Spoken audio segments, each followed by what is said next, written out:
Hey guys, thanks so much for tuning in. It feels like it's been a little bit, but it really hasn't been that long since I put a video out, but it does feel like it for some reason.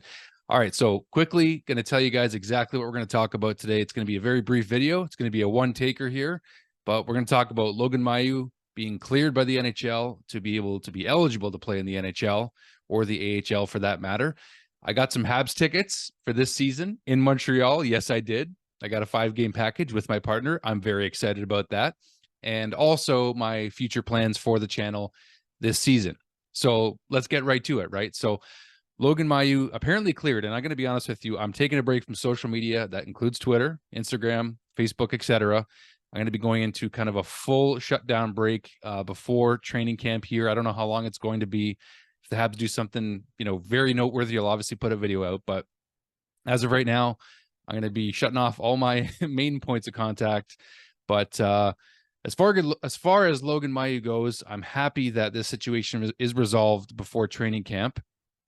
And I'm excited about the fact that he actually gets to attend a full camp again this year, but also with the opportunity to take the next step and play for the Laval Rocket, or some folks may seem to think that he could make the Canadiens right out of training camp, just like Arbor Jack did last year. It's going to be interesting to see the right side of the Canadiens on defense this year. I think it's pretty obvious who's going to be there. Likely going to be David Savard on the first pairing with Mike Matheson. And then the second pairing is going to be either Lindstrom, Kovacevic, or Wideman, Jordan Harris, maybe Logan Mailloux on the right side. Those are all guys on the right side I'm talking about. So we've heard Grant McKegg talk about how Lindstrom could be on the second pairing at least, or at least the third pairing, or even the second pairing this coming season. But as far as Logan goes, I'm really glad the way the Canadiens handled his situation.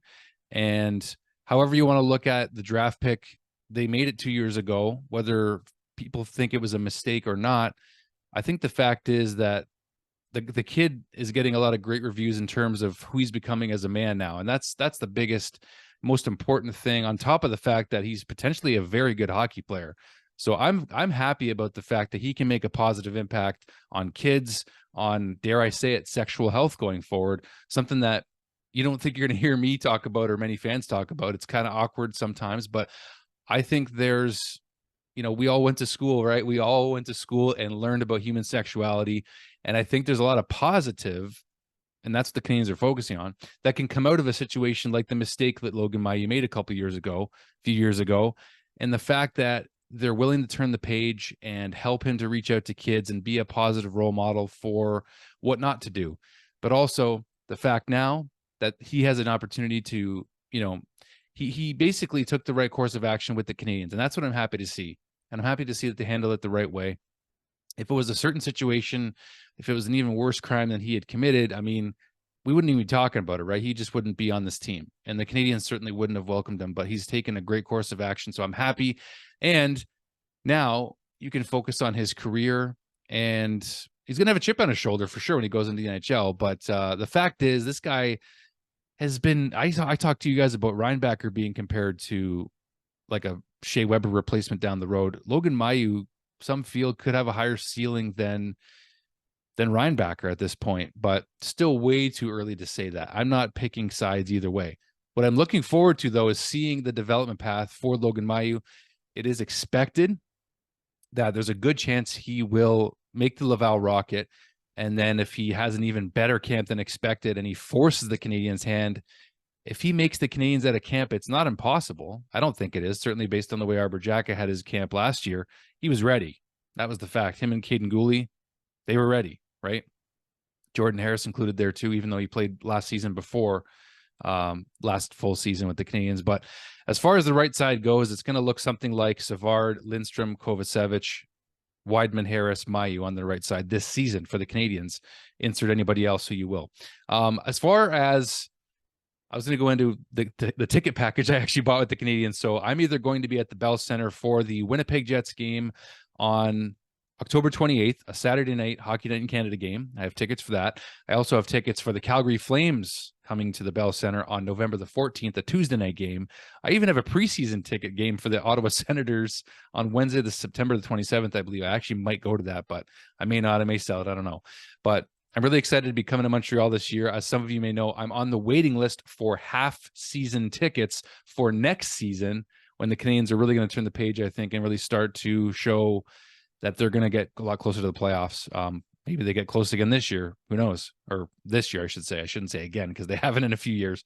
But that being said, in terms of my future plans for the channel, the fact is, I don't know what I'm going to be able to give this season to this channel. And that's because I've been hired on to help the OHL Ice Dogs podcast, which is officially endorsed by the Niagara Ice Dogs, called the Dog Pound podcast.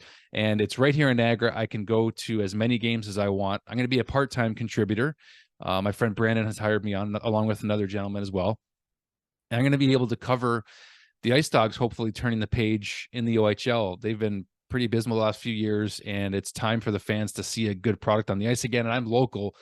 I've been working at the arena for the last 5 years, and I've really gotten to love being in being in a hockey arena again, an OHL arena, on a regular basis, pretty much week to week. And I get that opportunity now specifically only to be able to cover them through their podcast. So I don't know how much I'm going to be able to give to this channel this season for the Habs. That's just being completely honest, because I want to at least give my best when I am able to contribute part-time with the Dog Pound podcast. So that being said, I just don't know. And I just want to, let you guys know that, because I still have a lot of creative ideas for this channel. This year might not be the year to grow it as much as I'd really like to and give it a good oomph and a good jolt in the direction that I'd like to take this channel. But I am going to still do this channel. So don't get me wrong. I'm going to be coming on here for sure, doing whatever creative videos I can, post-game videos, more interviews with Shane or reaction videos with Shane Gaumont, whoever else I'm able to bring on, but also just in general.